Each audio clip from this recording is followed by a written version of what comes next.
Dear students, welcome in our channel.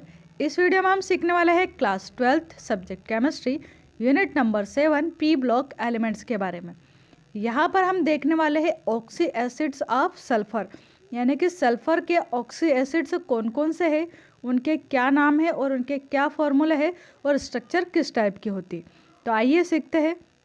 सबसे पहले लिया है हमने यहाँ पर सल्फ्यूरस एसिड। तो जो सल्फ्यूरस एसिड है इसका फॉर्मूला नीचे दे रखा है। यहाँ पर क्या है फॉर्मूला H2SO3, यानी कि इसमें सल्फर 1 होता है। ये यहाँ पर सल्फर सेंटर में दे रखा 1, हाइड्रोजन इसमें 2 होते हैं, तो यहाँ पर हाइड्रोजन 2 दे रखे है ना।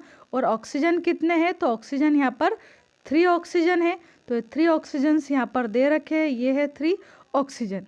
तो इस टाइप से इसकी स्ट्रक्चर बनती है और एक इस टाइप से यहाँ पर लोप बना हुआ है ऊपर के साइड यहाँ पर। तो ये लोप बनाना भी हमें ज़रूरी है। इसका मतलब है यहाँ पर एक इलेक्ट्रॉन का पेयर जो है वो लोन पेयर के फॉर्म में इस टाइप से यहाँ पर प्रेजेंट है। ठीक है, अब दूसरी स्ट्रक्चर देखते हैं हम। दूसरी स्ट्रक्चर दे रखी है यहाँ पर H2SO4 की। यहाँ पर ये जो +6 +2 +4 ये दे रखे हैं, ये क्या है, तो ये यहाँ पर जो सल्फ़र लिए है ना, इनकी ऑक्सीडेशन स्टेट है। यानी कि जो सल्फ़र है वो डिफरेंट टाइप की ऑक्सीडेशन स्टेट शो करता है। सल्फ्यूरस एसिड में इसकी +4 ऑक्सीडेशन स्टेट है, सल्फ्यूरिक एसिड में +6 है, ऐसे थायोसल्फ्यूरिक एसिड में +2 और यहाँ पर +6, यहाँ पर भी +6।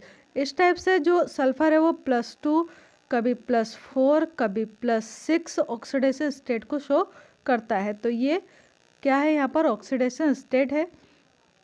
आगे देखते हैं हम। यहाँ पर देखा हमने सल्फ्यूरिक एसिड।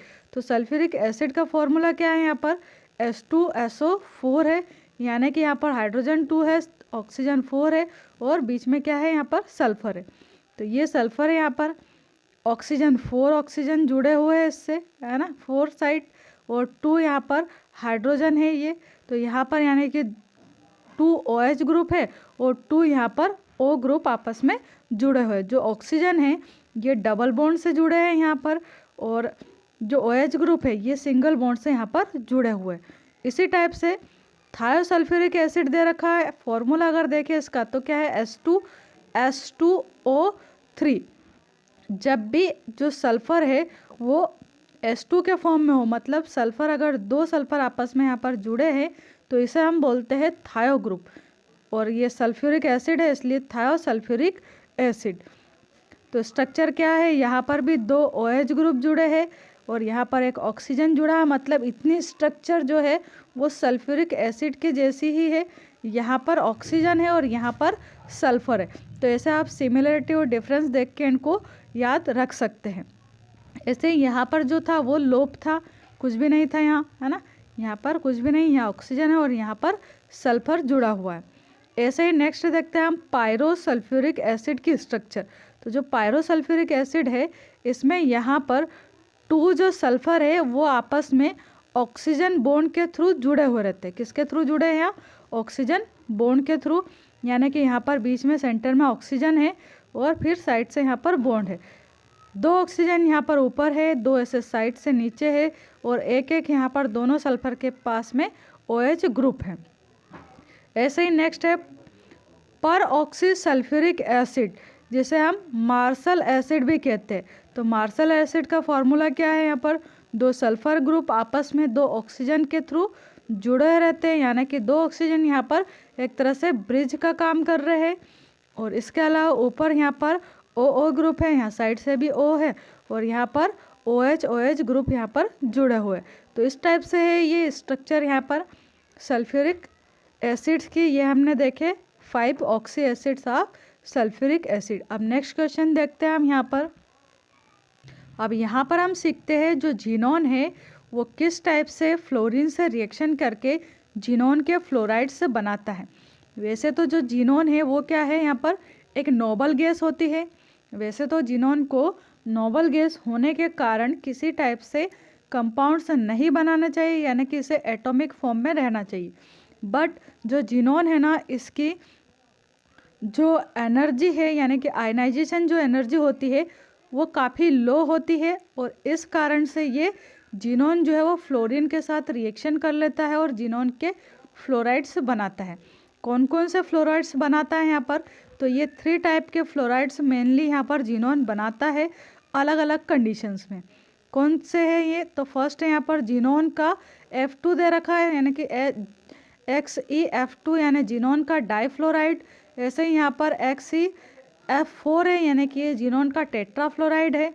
यहाँ पर भी जिनोन का टेट्राफ्लोराइड है, और ये जिनोन का हेक्साफ्लोराइड है। हेक्सा मतलब यहाँ पर 6 फ्लोरीन जुड़े हुए, ठीक है। तो ये इस टाइप के यहाँ पर फ्लोराइड से बनते हैं।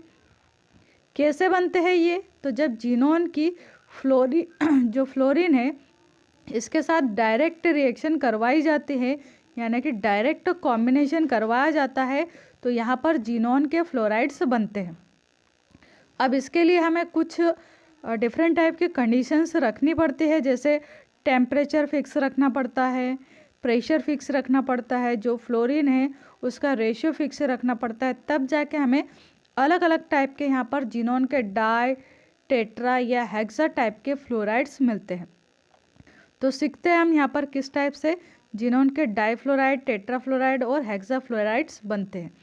सबसे पहले हमने यहाँ पर डाइफ्लोराइड बनाया है यानी कि जो जिनोन का डाइफ्लोराइड है वो कैसे बना है, यहाँ पर हमने जिनोन को लिया है एक्सेस अमाउंट में, और फ्लोरीन के यहाँ पर लिए हमने 2 एटम यानी कि F2 का एक मॉलिक्यूल लिया है, ठीक है। इसको हमने 673 केल्विन तक टेम्परेचर दिया है यहाँ पर, और जो प्रेशर है वो कितना है, तो 1 बार यहाँ पर प्रेशर हमने रखा है। तो ऐसी कंडीशन में यहाँ पर हमें मिलते हैं जिनोन के डाइफ्लोराइड यानी कि XeF2, ठीक है। ऐसे ही अगर हम जिनोन का यहाँ पर 1 रेशियो ले और फ्लोरीन का 5 रेशियो ले, और इसे हम 873 डिग्री सेल्सियस केल्विन तक हीट करें, हम यहाँ पर केल्विन में टेम्परेचर है तो हमें केल्विन में ही राइट करना है, ठीक है, डिग्री सेल्सियस में नहीं करना है। तो 873 केल्विन यहाँ पर टेम्परेचर लिया है और प्रेशर फिक्स रखा है यहाँ पर 7 बार। तो ऐसी कंडीशन में यहाँ पर बनता है जिनोन के टेट्राफ्लोराइड्स, यानी कि हमें अगर जिनोन के टेट्राफ्लोराइड बनाने हैं तो यहाँ पर हमें जो प्रेशर है वो 7 बार और जो टेम्परेचर है वो 873 केल्विन तक रखना पड़ेगा, और जिनोन को 1 एंड फ्लोरीन को 5 के रेशियो में यहाँ पर लेना पड़ेगा, ठीक है। ऐसे ही यहाँ पर एक निकल ट्यूब के अंदर यहाँ पर हमने जिनोन एंड फ्लोरीन के कुछ मॉलिक्यूल्स लिए और इनकी आपस में रिएक्शन करवाई। टेम्परेचर कितना रखा, तो 675 केल्विन टेम्परेचर, और प्रेशर अगर देखें तो 5 to 6 ATM यहाँ पर एटमॉस्फेरिक प्रेशर रखा हमने 5 to 6 ATM। अब यहाँ पर बनता क्या है, तो जिनोन के टेट्राफ्लोराइड बनते हैं यानी कि XeF4 बनता है। अब ये जो प्रोसेस थी वो किसके अंदर करवाई थी, तो निकल के एक ट्यूब के अंदर करवाते हैं और फिर हम बनाते हैं यहाँ पर जिनोन के टेट्राफ्लोराइड। अब अगर हमें जिनोन के हेक्साफ्लोराइड बनाने हैं तो क्या करेंगे, जिनोन को हम 1 रेशियो में लेंगे और जो फ्लोरीन है इसे हम 20 रेशियो में लेंगे, ठीक है, और इसे हीट करेंगे 573 केल्विन तक और प्रेशर देंगे यहाँ पर 60 to 70 बार, तब जाके हमें यहाँ पर मिलेगा जिनोन के हेक्साफ्लोराइड्स। तो ये थे यहाँ पर जिनोन के डिफरेंट टाइप के फ्लोराइड्स। नेक्स्ट क्वेश्चन देखते हैं अब यहाँ पर हम, right the difference between white and red phosphorus, यानी कि हमें यहाँ पर डिफरेंस देखना है वाइट एंड रेड फॉस्फोरस के बीच में। तो डिफरेंस देखते हैं हम क्या है यहाँ पर। फर्स्ट जो प्रॉपर्टी दे रखी है वो क्या है, स्मेल एंड ऑर्डर की। तो जो वाइट फॉस्फोरस है इसमें लाइक गार्लिक यानी कि लहसुन जैसी स्मेल आती है। जो ऑर्डर है यहाँ पर वो कैसा है वाइट फॉस्फोरस में, तो गार्लिक लाइक स्मेल आती है या ऑर्डर आता है यहाँ पर। और जो रेड फॉस्फोरस है ये ऑर्डरलेस होता है, यानी कि इसमें किसी भी टाइप की स्मेल हमें नहीं आती है। सेकेंड पॉइंट में कहा है यहाँ पर सॉल्युबिलिटी इन CH2 यानी कि कार्बन डाइसल्फाइड में जो वाइट फॉस्फोरस है ये कम्प्लीटली सॉल्युबल है, जबकि रेड फॉस्फोरस जो है ये इनसॉल्युबल होता है यानी कि नहीं घुलता है। एयर के साथ में देखते हैं हम, in air white phosphorus glow in dark, यानी कि एयर में अगर हम वाइट फॉस्फोरस को रखें तो डार्क में जो वाइट फॉस्फोरस है ये ग्लो करता है, जबकि रेड फॉस्फोरस में ऐसी कोई रिएक्शन नहीं होती है। पॉइजनस नेचर अगर देखें तो वाइट फॉस्फोरस जो है वो पॉइजनस होता है, जबकि रेड फॉस्फोरस जो है वो नॉन पॉइजनस टाइप का होता है।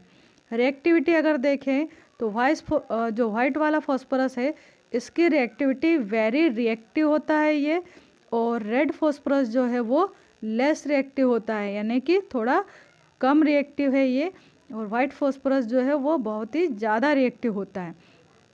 इसके बाद Cl2 यानी कि क्लोरीन के साथ में रिएक्शन देखते हैं, तो जो वाइट फॉस्फोरस है ये क्लोरीन के साथ रिएक्शन करता है और क्या बनाता है यहाँ पर PCl3 यानी कि phosphorus trichloride and phosphorus pentachloride बनाता है वाइट फॉस्फोरस जब क्लोरीन के साथ रिएक्शन करता है। जबकि रेड जो फॉस्फोरस होता है वो रिएक्ट ओनली ऑन हीटिंग, यानी कि अगर हमें रेड फॉस्फोरस की क्लोरीन के साथ में रिएक्शन करवानी है तो इसे हमें गर्म करना पड़ेगा, तभी जाके रेड फॉस्फोरस जो है वो क्लोरीन से रिएक्शन करता है, अदरवाइज नहीं करता है। इसके बाद रिएक्शन देखते हैं हम NaOH के साथ। तो NaOH के साथ हमने एक बहुत ही अच्छा प्रैक्टिकल किया था इसका, और फॉस्फीन गैस बनाई थी, है ना। इससे पहले वाला जो वीडियो था हमारा उसमें हमने देखा था कि फॉस्फीन गैस कैसे बनाते हैं। तो फॉस्फीन अगर हमें गैस बनानी है तो हम वाइट फॉस्फोरस की हेल्प से बना सकते हैं। क्या करते हैं हम, एक राउंड बॉटम फ्लास्क लेते हैं और इसके अंदर हम यहाँ पर NaOH लेते हैं, और NaOH लेने के बाद इसमें हम यहाँ पर जो है वो वाइट फॉस्फोरस के कुछ पीसेस यहाँ पर डालते हैं, है ना, और साथ में इसे हम बीकर को यहाँ पर हीट भी करते जाते हैं। तो क्या होता है, हीट के साथ जब फॉस्फोरस NaOH के साथ में रिएक्शन करता है तो यहाँ पर बनाता है ये PH3। क्या बनाता है यहाँ पर, ये PH3 बनाता है, यानी कि फॉस्फीन गैस बनाता है। क्या बनाता है, PH3 यानी कि फॉस्फीन गैस बनाता है।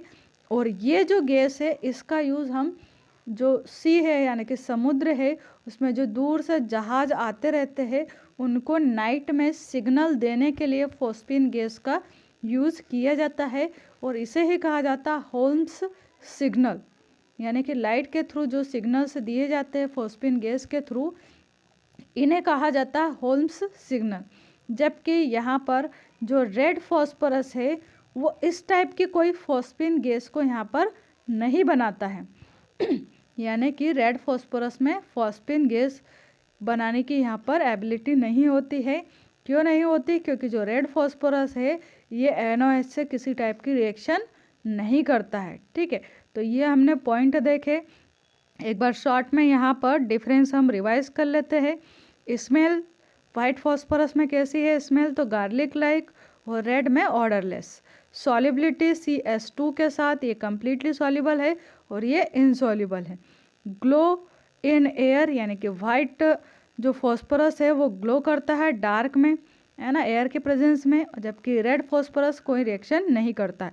पॉइजनस नेचर देखें तो वाइट फॉस्फोरस पॉइजनस होता है और रेड नॉन पॉइजनस होता है।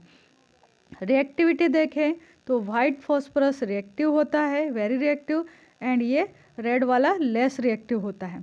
फिर Cl2 यानी कि क्लोरीन के साथ अगर हम रिएक्शन देखें तो जो क्लोरीन गैस है इसके साथ जो फॉस्फोरस है वो PCl3 एंड PCl5 बनाता है, जबकि रेड फॉस्फोरस इस टाइप की रिएक्शन केवल हीट करने पर ही करता है।